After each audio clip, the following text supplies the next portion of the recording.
Good morning, YouTube. This is Chuck, and as you can tell today, I'm coming to you from the man cave. It's Tuesday, March 21st, and it's kind of a cold, rainy day outside, and it's a little chilly in here too. But I'd much rather shoot videos from out in the field somewhere, but this is just not the kind of day for it. So I guess we're stuck in here today. We got to play indoors.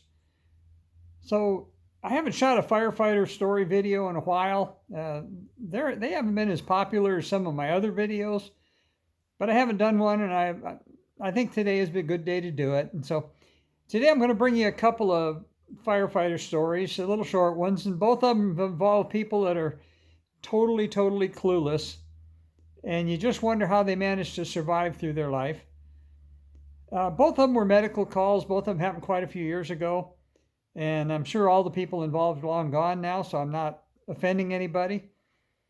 But we got dispatched one afternoon to a local trailer park for a report of a man down. And we used to hate the term man down because you never knew what was going to happen. Some man down calls are nothing more than a sleeping transient, and some man down calls have been homicides, and so you never really know until you get there what you're going to find.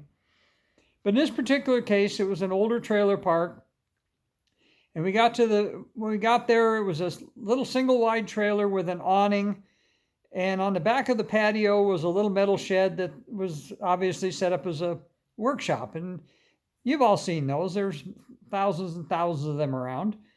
And an old retired couple lived there. And anyway, the gentleman was laying on the floor of his workshop, and we took one look at him, and we knew that it was probably not going to have a good outcome. So the paramedics said we got him out of there, and they did their paramedic stuff, and we all looked at each other. We pretty sure we weren't going to be successful. Put the monitor on him, and he was in asystole, which means it was flatline. So that's not a shockable rhythm. So you don't do the whole shock thing like you see on TV. And so we went through the protocols and put him in the ambulance to transport him. And all the while we're doing all this, the wife is in the kitchen inside the trailer. We can see her in there, and she's just doing whatever she's doing in there, like she's not paying any attention. And so we got him loaded up, put him in the ambulance. I shut the door on the ambulance and turned around, and I practically fell over top of this little lady. She was a chubby little thing, all of about 4'10". And she looked up at me with this real cheery look in her face, and she says, "He's going to be all right, isn't he?" Well, what do you say? He was right on the borderline of to where we could have declared him dead on the scene. And firefighter slang for that is DRT, and DRT stands for dead right there. And unfortunately, in our line of work, we saw too many patients that were DRT. And in this particular case, he wasn't quite, I guess we knew he was dead, but I guess the term is he wasn't quite dead enough. And so we had to go through the cardiac protocols. We had to work him. We were absolutely sure in our minds that we were not going to be able to save him, and we didn't.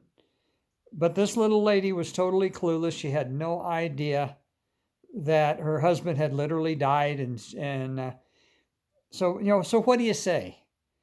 Fortunately, I was able to catch my composure. And I told her, I said, "Ma'am, they're going to do everything they can to try to save your husband, but I won't lie to you, it's pretty bad." And the look on her face just changed drastically. She was totally in denial. Fortunately, we had some neighbors came over. We were able to kind of get her some kind of a support system to take care of her, because I'm sure she was totally devastated. We never heard anything more from her. But, she just had no idea about the gravity of the situation. So that's kind of the first story. The second one, if it wasn't so sad, it would almost be funny. And that we were dispatched to a report of a fall injury. And it was at a house, and it was a hillside house. It was a split level place. And the garage was at a lower level than the main floor, and there was 4 steps leading from the kitchen door down to the garage floor. And the lady, once again, retired couple, the lady that lived in the house had gone out to the garage. And when she started down the stairway, she'd apparently lost her balance and she fell forward. And she fell basically face first on the concrete floor in her garage. And in the process of trying to catch herself, she put her hands out and she ended up breaking both of her arms. In our line of work, there's a pattern of fractures when somebody falls, and it's a medical term that's used, and it's called a Fuchs fracture. And Fuchs simply stands for fall on outstretched hand. Well, this lady had bilateral, which means both of them, Fuchs fractures. So once again, we did our paramedic thing. We got her splinted and got her loaded up.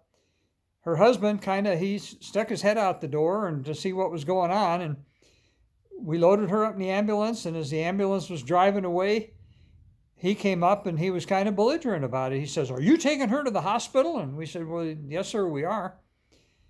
And he said, "Well, who's going to fix my dinner?" Well, what do you say to somebody like that? Once again, our first reaction, we wanted to slap him silly, but obviously we can't do that. So basically I said, "Well, sir, there are many restaurants in town. I guess you're just going to have to go out for dinner tonight." Once again, never heard anything more from either one of those. But in both of those cases, the people just, for whatever reason, didn't get the message about reality. They didn't understand the gravity of the situation. And we get back to the station after something like that, we just shake our heads and say, how can anybody be so uninformed or ignorant or whatever term you want to use for it? So I've got a couple other firefighter stories that are planned for you. Both of them are going to be done on the scene. There's a couple things that are kind of funny. And I'll be bringing you some more stuff.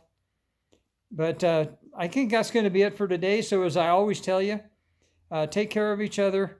Love each other, even though it's a rainy, cold day. It's good for the forest. It's good for the streams. It's good for the reservoirs. We've had a lot of rain this year, much more than we've had the last couple winters. And even though it's a temporary inconvenience on the day when it's happening, it's a good thing overall. So I'll let you go for now. Take care of each other. We'll be back again real soon. And for now, I'll just say peace out.